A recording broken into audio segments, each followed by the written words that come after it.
Hello friends, geography की इस online classroom series में एक बार पुनः आप सभी का स्वागत। साथियों, अब तक की क्लासों में हमने राजस्थान के सामान्य परिचय की बात की थी। कोई मित्र यदि नए जुड़े हैं तो वो हमारे पुराने वीडियो को डिस्क्रिप्शन बॉक्स में दिए गए लिंक पर जाकर देख सकते हैं, या हमारे इस YouTube channel geography with Sunil Rathore को सब्सक्राइब करके आप वहाँ पर सभी वीडियो हमारे देख सकते हैं। साथियों, आज हम राजस्थान ज्योग्राफी का एक महत्वपूर्ण टॉपिक राजस्थान के भौतिक प्रदेश पढ़ने जा रहे हैं। काफ़ी महत्वपूर्ण टॉपिक है। ये टॉपिक समझने के बाद आने वाले काफ़ी टॉपिक आपके लिए इजी हो जाएंगे। तो राजस्थान के भौतिक प्रदेश हम शुरू करें उससे पहले हम बात करना चाहेंगे हमारे इस ब्रह्मांड की, हमारी पृथ्वी के उत्पत्ति की। उसके बाद राजस्थान के जो भौतिक प्रदेश है वह कौन कौन से भूखंडों के अवशेष हैं। तो इसके लिए हम शुरू करेंगे सबसे पहले ब्रह्मांड की उत्पत्ति की। तो आज से लगभग 13.7 अरब वर्ष पहले 13.7 अरब वर्ष पहले हमारे इस ब्रह्मांड की उत्पत्ति हुई थी। और यह जो सिद्धांत है, यह सिद्धांत हमें मिलता है बिग बैंग थ्योरी के रूप में। बिग बैंग थ्योरी, जिसे हम महाविस्फोट सिद्धांत भी कहते हैं। तो महाविस्फोट सिद्धांत जिसको सबसे पहले दिया गया था जॉर्ज लेमेंटर द्वारा यह सिद्धांत महाविस्फोट सिद्धांत या बिग बैंग थ्योरी दी गई थी। और इस सिद्धांत के अनुसार हमारा जो ब्रह्मांड है, यह ब्रह्मांड 13.7 अरब वर्ष पूर्व निर्मित हुआ था। इस थ्योरी को प्रतिपादित करने वाले व्यक्ति थे एडविन हब्बल। तो एडविन हब्बल ने इस थ्योरी को प्रतिपादित किया। तो यहाँ पर ब्रह्मांड की उत्पत्ति 13.7 अरब वर्ष पूर्व, बिग बैंग थ्योरी जो वर्तमान में सर्वमान्य थ्योरी है। हालांकि इससे पहले कई भूगोलवेताओं ने ब्रह्मांड की उत्पत्ति के बारे में और भी कई सारी परिकल्पनाएं दी थी। हम उसकी चर्चा भौतिक भूगोल के अंतर्गत करने वाले हैं आने वाले दिनों में। अब यहाँ पर ब्रह्मांड की उत्पत्ति हो गई। उसके बाद आज से लगभग 4.6 अरब वर्ष पूर्व हमारे जो ग्रह हैं, इन ग्रहों की उत्पत्ति हुई थी। तो ब्रह्मांड की उत्पत्ति 13.7 अरब वर्ष पूर्व और हमारे जो ग्रह हैं, इन ग्रहों की उत्पत्ति 4.6 अरब वर्ष पूर्व हुई थी। अब जब हमारी पृथ्वी का निर्माण हुआ था, तो पृथ्वी का निर्माण हुआ था उस समय पृथ्वी जो है, इस पृथ्वी पर एक सुपर महाद्वीप और एक पूर्ण महासागर विद्यमान था। बात करते हैं इसकी। तो जिस समय हमारी पृथ्वी का निर्माण हुआ, तो पृथ्वी के निर्माण के समय वर्तमान में जो महाद्वीप हैं, ये सारे महाद्वीप एक ही महाद्वीप के रूप में विद्यमान थे। यानी सभी महाद्वीप एक ही जगह पर शामिल थे, इकट्ठे थे। हमने इस महाद्वीप को कहा था पेंजिया या सुपर महाद्वीप या सुपर कॉन्टिनेंट। तो ये एक ही महाद्वीप था और इसके चारों तरफ एक जो जल राशि थी, यह जल राशि महासागरीय भाग था, जलीय क्षेत्र था। इसको हमने कहा था पैंथालासा। तो जो महाद्वीपीय भाग इकट्ठा है, यह महाद्वीपीय भाग पेंजिया कहलाया था या सुपर महाद्वीप कहलाया था। और जो जल राशि वाला क्षेत्र था, यह क्षेत्र पैंथालासा कहलाया था। अब आने वाले काल में इस पेंजिया का विघटन हुआ और यह विघटन लगभग 18 करोड़ वर्ष पूर्व हुआ था। अब इस पेंजिया के विघटन से हमें इस पेंजिया के दो भाग मिले। इसका जो एक भाग था, यह भाग कहलाया उत्तरी पेंजिया और इसका जो दक्षिणी भाग था, यह कहलाया दक्षिणी पेंजिया। तो पेंजिया का विघटन दो भागों में, एक उत्तरी पेंजिया और दूसरा दक्षिणी पेंजिया।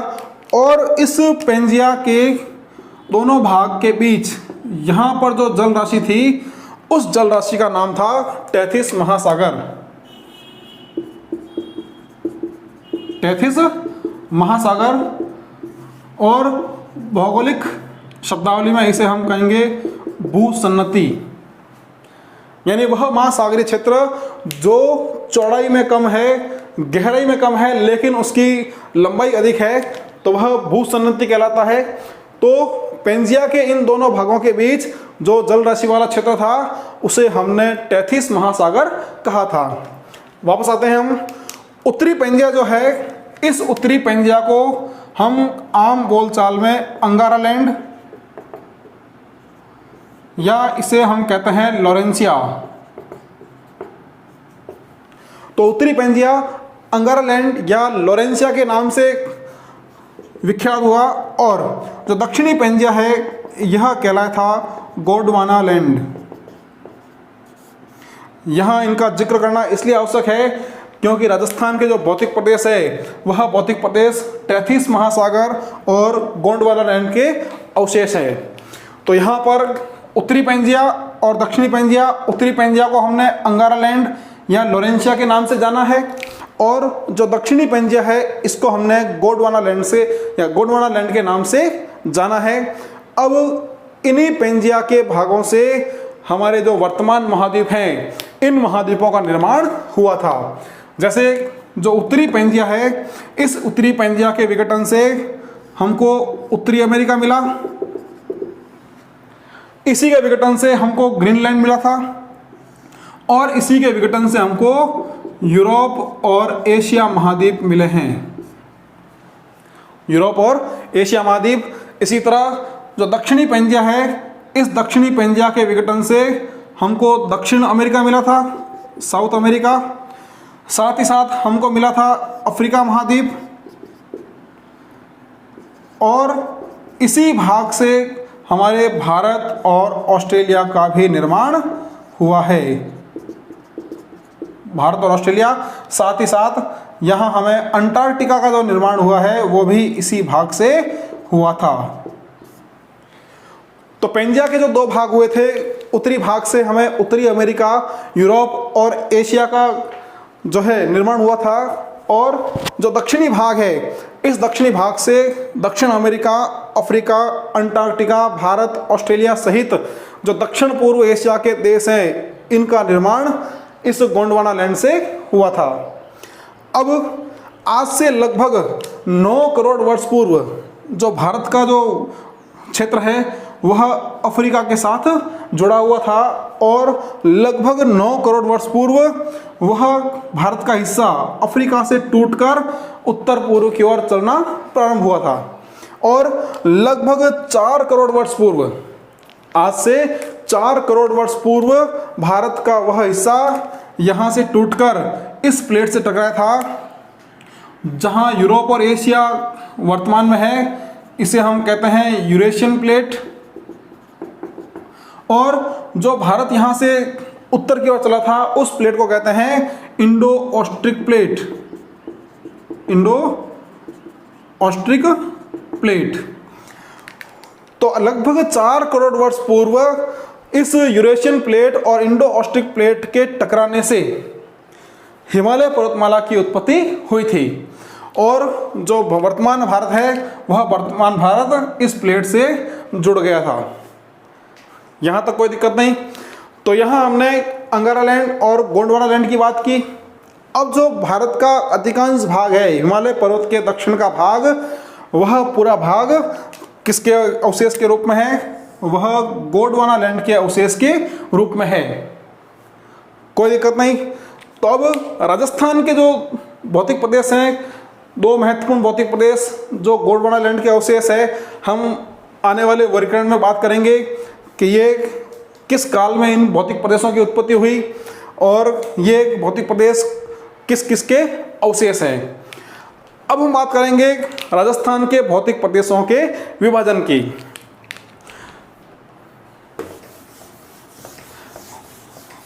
तो समय समय पर कई विद्वानों ने, कई प्रोफेसर ने हमारे राजस्थान को अलग अलग भौतिक प्रदेशों में विभाजित किया था। तो अब हम सबसे पहले बात करते हैं कि राजस्थान के जो भौतिक प्रदेश है उसको सबसे पहले किसने विभाजित किया था। तो राजस्थान के भौतिक प्रदेशों का सर्वप्रथम विभाजन 1968 में प्रोफेसर वीसी मिश्रा जिनकी किताब थी राजस्थान का भूगोल। तो राजस्थान के भौतिक प्रदेशों का पहला विभाजन हमको 1968 में प्रोफेसर वीसी मिश्रा की किताब राजस्थान के भूगोल के अंतर्गत मिलती है। अब यहाँ पर प्रोफेसर वीसी मिश्रा ने राजस्थान के भौतिक प्रदेशों को 7 भागों में बांटा था। अब ये 7 भाग कौन कौन से थे?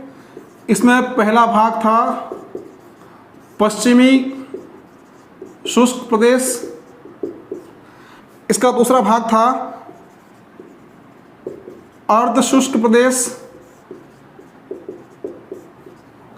तीसरा भाग था इसका नहरी क्षेत्र, चौथा भाग था इसका अरावली प्रदेश, पांचवा भाग था इसका पूर्वी औद्योगिक कृषि प्रदेश। इसके बाद जो छठा भाग था इसका वो था दक्षिणी पूर्वी कृषि प्रदेश, और 7वां भाग था चंबल बीहड़ प्रदेश। तो प्रोफेसर वीसी मिश्रा ने राजस्थान को इन 7 भौतिक प्रदेशों के अंतर्गत सबसे पहले विभाजित किया था। आप यदि चाहें तो इसका स्क्रीनशॉट एक बार ले सकते हैं। उसके बाद हम अगले प्रोफेसर की बात करेंगे, अगले विद्वान की बात करेंगे। तो यह राजस्थान के भौतिक प्रदेशों का पहला विभाजन। अब इसके बाद 1971 में 1971 में रामलोचन सिंह, अगला जो विभाजन हुआ था 1971 में किसने किया था? ये किया था रामलोचन सिंह ने, और इन्होंने राजस्थान को 2 भौतिक प्रदेशों में बांटा था। अब इनके 2 भौतिक प्रदेश कौन कौन से थे? इसका पहला भौतिक प्रदेश था मरुस्थलीय प्रदेश, और दूसरा भाग था राजस्थान पठार या मैदान। तो ये रामलोचन सिंह द्वारा 1971 में दिए गए राजस्थान के भौतिक प्रदेश थे। हालांकि हमने इनको भी व्यवस्थित नहीं माना। उसके बाद 1994 में तिवारी एवं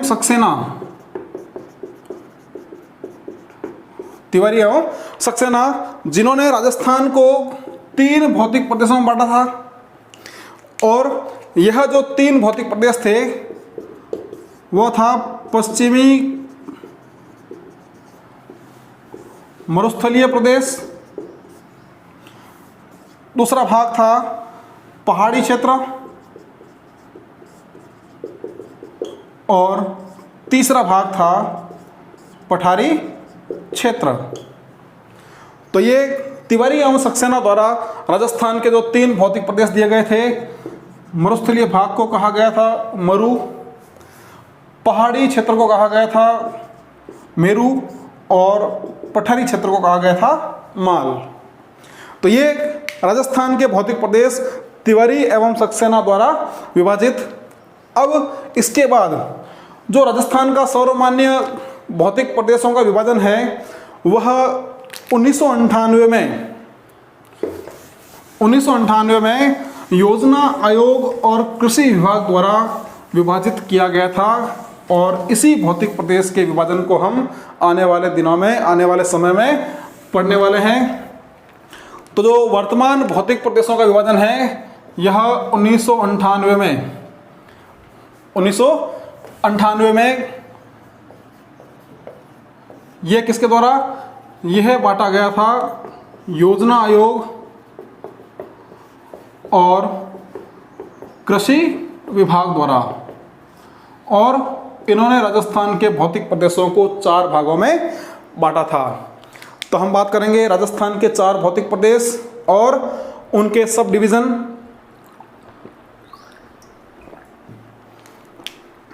तो हम सबसे पहले बात करते हैं कि इनके द्वारा राजस्थान के कौन कौन से 4 भौतिक प्रदेश दिए गए हैं। अब जो पहला भौतिक प्रदेश था यह है पश्चिमी रेतीला मैदान। पश्चिमी रेतीला मैदान, जिसे हम थार के मरुस्थल के रूप में भी जानते हैं। जो थार का मरुस्थल है, उसके बाद दूसरा भाग था इसका, वह था अरावली पर्वतमाला। तीसरा विभाजन इन्होंने किया था वह था पूर्वी मैदानी प्रदेश, और चौथा भाग था इनका वह था दक्षिण पूर्वी पठारी प्रदेश। तो ये 4 विभाजन योजना आयोग और कृषि विभाग द्वारा 1998 में विभाजित किए गए थे। अब पश्चिम जो रेतीला मैदान है, इस रेतीले मैदान को भी हमने 2 भागों में बांटा है। हम आगे राजस्थान के मैप में बात करेंगे कि यह भौतिक प्रदेश कहाँ स्थित है और किस तरह से इनका विभाजन हुआ है। तो जो पश्चिम रेतीला मैदान है, इसके 2 भाग हुए थे। इसका एक भाग कहलाता है शुष्क प्रदेश और दूसरा भाग इसका कहलाता है अर्धशुष्क प्रदेश। अर्धशुष्क प्रदेश। अब यहाँ जो शुष्क प्रदेश है, इसको पुनः 2 भागों में बांटा गया है। इसका एक भाग कहलाता है बालू का स्तूप युक्त क्षेत्र या प्रदेश, और दूसरा भाग हो जाएगा बालू का स्तूप मुक्त प्रदेश। हम इसके आगे जो क्लास रहेगी उसमें विस्तार से हम इसकी चर्चा करने वाले हैं, इनकी विशेषताओं की। अब जो अर्धशुष्क प्रदेश है, इसके हमने 4 भाग किए थे। 4 भाग हैं इसके। पहला गग्गर का मैदान, दूसरा इसका भाग है वह है शेखावटी प्रदेश, शेखावटी प्रदेश या बांगर क्षेत्र। तीसरा विभाजन है इसका वह है नागौर उच्च भूमि, और चौथा भाग है इसका लूणी बेसिन या गोडवाड़ प्रदेश। तो ये पश्चिमी रेतीले मैदान का पूर्ण विभाजन। उसके बाद जो दूसरा भौतिक प्रदेश है अरावली पर्वतमाला, तो इसके हमने 3 भाग किए थे। तो स्थिति के अनुसार इसका पहला भाग उत्तरी अरावली, दूसरा भाग था इसका मध्यवर्ती अरावली भाग, तीसरा भाग था इसका दक्षिणी अरावली। तो अरावली के 3 भाग, उत्तरी अरावली, मध्य अरावली और दक्षिणी अरावली। अब जो दक्षिणी अरावली है, इसको हमने पुनः 2 भागों में बांटा है। इसका एक भाग कहलाता है आबू खंड, और दूसरा भाग कहलाता है इसका मेवाड़ खंड। तो ये अरावली पर्वतमाला के विभाजन। उसके बाद जो पूर्वी मैदानी प्रदेश है, इसको हमने 4 भागों में बांटा है। अब इसके 4 भाग कौन कौन से हैं? इसका जो पहला भाग है वह चंबल नदी से निर्मित चंबल बेसिन या चंबल का मैदान। अब मैदानी भाग है तो निश्चित रूप से नदियों द्वारा निर्मित यह उपजाऊ क्षेत्र होगा। तो इसका पहला भाग चंबल बेसिन, दूसरा भाग आता है इसका बनास बेसिन, तीसरा भाग रहता है इसका माही बेसिन, और चौथा जो इसका भाग है वह रहता है बाणगंगा बेसिन। बाणगंगा बेसिन। तो ये पूर्वी मैदानी प्रदेश के 4 भाग, और अंतिम जो भौतिक प्रदेश हमारा है दक्षिण पूर्वी पठारी प्रदेश, जिसे हम हाड़ौती के पठार के नाम से भी जानते हैं।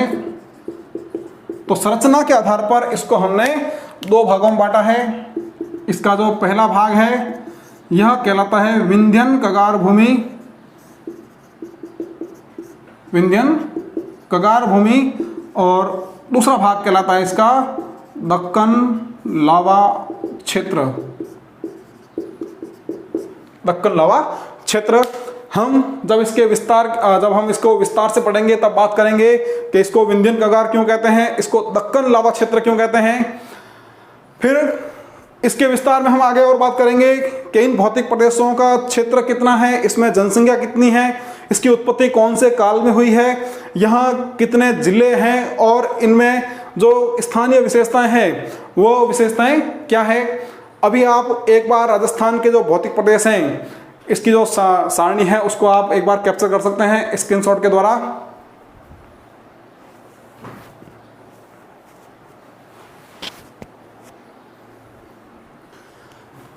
हो गया साथियों यहाँ तक। अब हम राजस्थान के मैप में इन भौतिक प्रदेशों के विभाजन को देखते हैं। आपको यह टेबल अच्छे से याद रखनी है। इस टेबल के माध्यम से ही आप राजस्थान के भौतिक प्रदेशों को आधा समझ पाएंगे। यानी यहाँ तक आपने यदि समझ लिया है, टेबल को समझ लिया है, इसका मतलब आपने भौतिक प्रदेशों को आधा समझ लिया है। अब राजस्थान के मैप में हम बात करेंगे कि यह भौतिक प्रदेश हमने किस तरह से विभाजित किए हैं।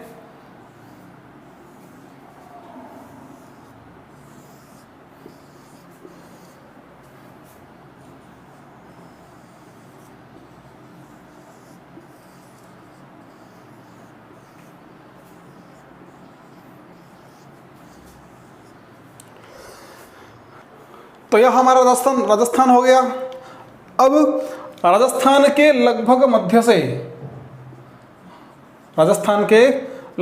मध्य से अरावली पर्वतमाला गुजर रही है। अब अरावली पर्वतमाला जो है इसने हमारे राजस्थान को 2 असमान भागों में विभाजित किया है। तो यहाँ 2 असमान भाग हो गए, एक इसके पश्चिम का भाग और दूसरा इसके पूर्व का भाग। तो पश्चिमी भाग जो है वो अपेक्षाकृत बड़ा है, पूर्वी भाग अपेक्षाकृत छोटा है। अब राजस्थान के जो भौतिक प्रदेश है उन भौतिक प्रदेशों का जो विभाजन हुआ है यह हुआ है समवर्षा रेखा द्वारा। समवर्षा रेखा द्वारा जो अरावली पर्वतमाला है, अरावली पर्वतमाला पर 50 सेंटीमीटर की समवर्षा रेखा विद्यमान है। जैसे जैसे भौतिक प्रदेश विभाजित हो रहे हैं आप इसको ध्यान रखना, क्योंकि अंत में विभाजन होने के बाद आप इसको नहीं समझ पाएंगे, तो आप साथ ही साथ इसको समझते हुए चलेंगे। तो जो राजस्थान के भौतिक प्रदेश हैं, जो अरावली पर्वतमाला है, इस अरावली पर्वतमाला पर 50 सेंटीमीटर की वार्षिक वर्षा रेखाएं स्थित है। तो इन 50 सेंटीमीटर की वार्षिक वर्षा रेखा ने यहाँ पश्चिमी रेतीले मैदान और अरावली की सीमा बनाई है, और इस 50 सेंटीमीटर की वार्षिक वर्षा रेखा ने अरावली और पूर्वी मैदान की सीमा बनाई है। एक वर्षा रेखा राजस्थान के इस भाग में है, इसको हम 75 सेंटीमीटर की वार्षिक वर्षा रेखा कहते हैं। तो अब यहाँ राजस्थान की 3 वर्षा रेखाएं, 2 वर्षा रेखाएं 50-50 सेंटीमीटर की और एक वर्षा रेखा 75 सेंटीमीटर की है, और इनके द्वारा राजस्थान के 4 भौतिक प्रदेशों का विभाजन हुआ है। अब ये पश्चिमी भाग यह कहलाएगा पश्चिमी रेतीला मैदान। यह राजस्थान का पहला भौतिक प्रदेश पश्चिमी रेतीला मैदान। उसके बाद दूसरा भौतिक प्रदेश तो यह हो जाएगा अरावली पर्वतमाला। अरावली पर्वतमाला। तीसरा जो भौतिक प्रदेश है यह भौतिक प्रदेश हो जाएगा पूर्वी मैदानी प्रदेश। पूर्वी मैदानी प्रदेश, और चौथा जो भौतिक प्रदेश है ये हो जाएगा दक्षिणी पूर्वी पठारी प्रदेश या हाड़ौती का पठार। तो ये राजस्थान के 4 भौतिक प्रदेश। सवाल यहाँ पर आ गया आपके सामने कि अरावली पर्वतमाला और पश्चिमी रेतीले मैदान को अलग करने वाली जो वर्षा रेखा है वह कौन सी है? तो सही आंसर 50 सेंटीमीटर। सवाल यह आ गया कि 75 सेंटीमीटर वार्षिक वर्षा रेखा राजस्थान के कौन से भौतिक प्रदेशों को अलग करती है? तो 75 सेंटीमीटर जो है यह पूर्वी मैदान और हाड़ौती के पठार को अलग करती है। अब जो पश्चिमी रेतीला मैदान है, आपने टेबल को अच्छे से याद कर रखा है। अब पश्चिमी रेतीले मैदान के हमने 2 भाग किए थे। तो ये 2 भाग कौन कौन से थे? राजस्थान के इस भाग से यहां से गुजरती है 25 सेंटीमीटर वार्षिक वर्षा रेखा, और यह 25 सेंटीमीटर की वार्षिक वर्षा रेखा इस पूरे पश्चिमी रेतीले मैदान को 2 भागों में विभाजित करती है। अब इसके पश्चिम का जो भाग है यह भाग हो गया शुष्क प्रदेश, और जो दूसरा भाग है यह भाग हो गया अर्ध शुष्क प्रदेश। आप इस विभाजन को साथ ही साथ अच्छे से समझते हुए चलें। तो 25 सेंटीमीटर की जो वर्षा रेखा है इसने इस पश्चिमी रेतीले मैदान को शुष्क प्रदेश और अर्ध शुष्क प्रदेश में विभाजित किया है। अब शुष्क प्रदेश के पुनः हमने 2 भाग किए थे।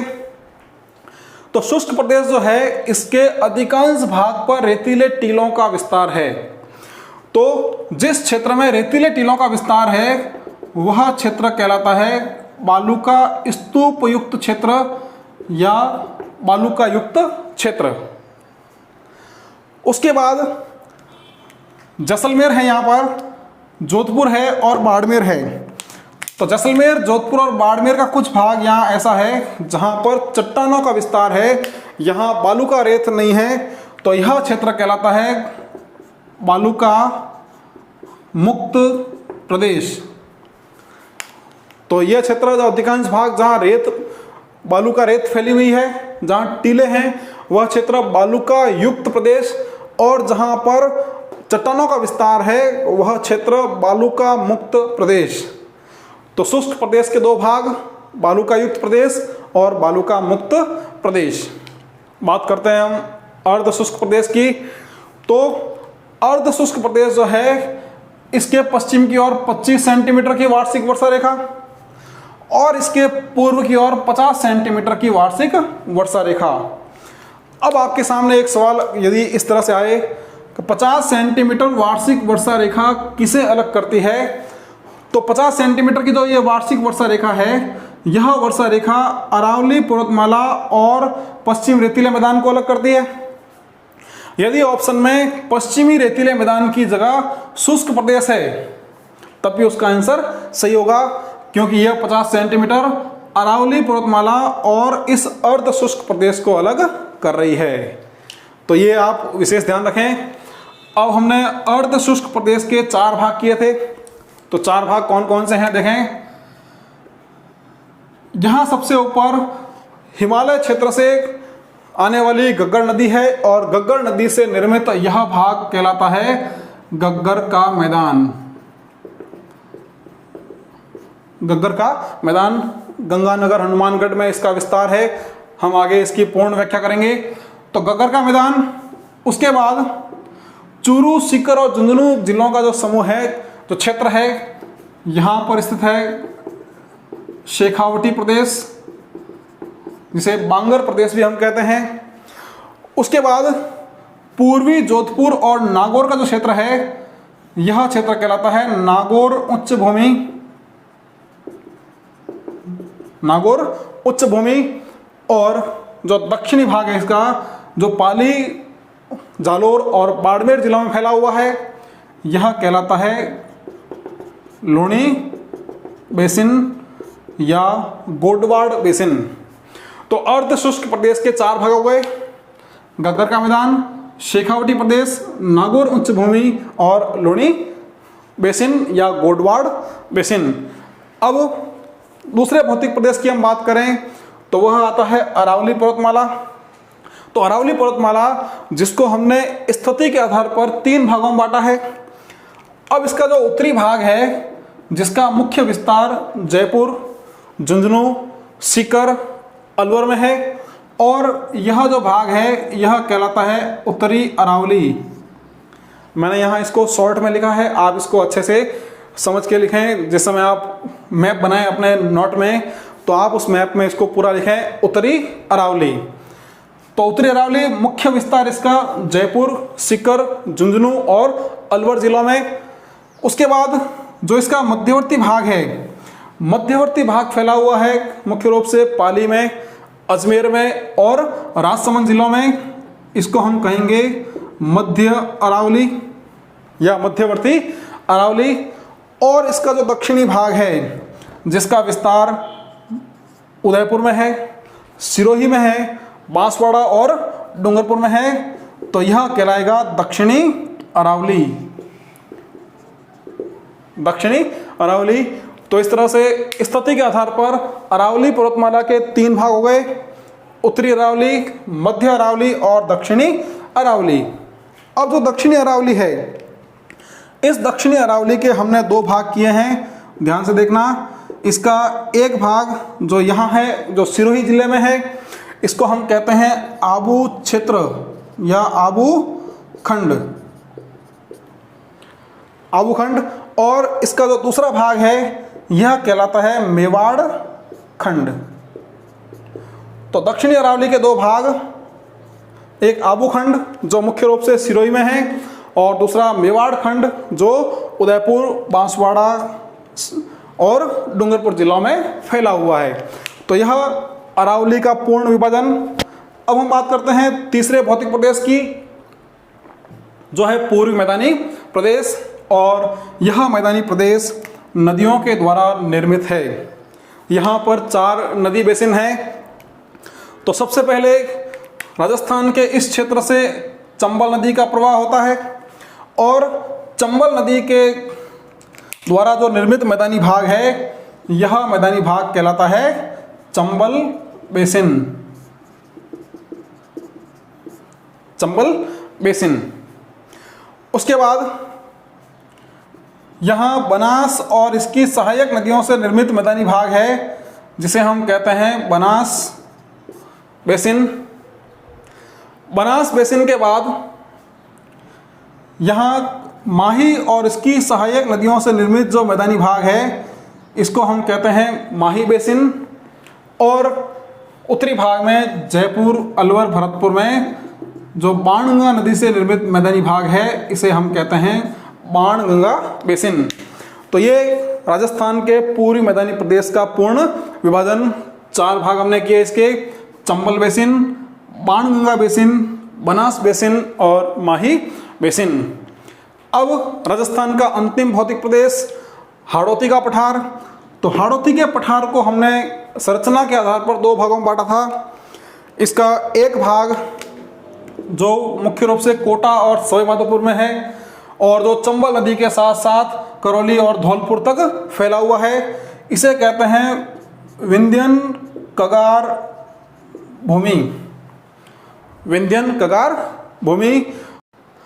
और जो बाकी बचा हुआ क्षेत्र है, यह क्षेत्र जहाँ पर मध्यम काली मिट्टी का विस्तार है, यह मध्यम काली मिट्टी के विस्तार वाला क्षेत्र यह कहलाता है दक्कन लावा क्षेत्र। दक्कन लावा क्षेत्र। तो जब हम हाड़ौती के पठार का पूर्ण विभाजन पढ़ेंगे तब हम बात करेंगे कि इसे विंध्यन कगार क्यों कहते हैं और इसे दक्कन लावा क्षेत्र क्यों कहते हैं। तो साथियों, यहाँ आपके सामने राजस्थान के भौतिक प्रदेशों का पूर्ण विभाजन, आप जब इसे नोट करें तो आप राजस्थान का मैप भी अवश्य बनाएं अपनी कॉपी में। एक बार आप चाहें तो इसका स्क्रीनशॉट ले सकते हैं यहाँ तक।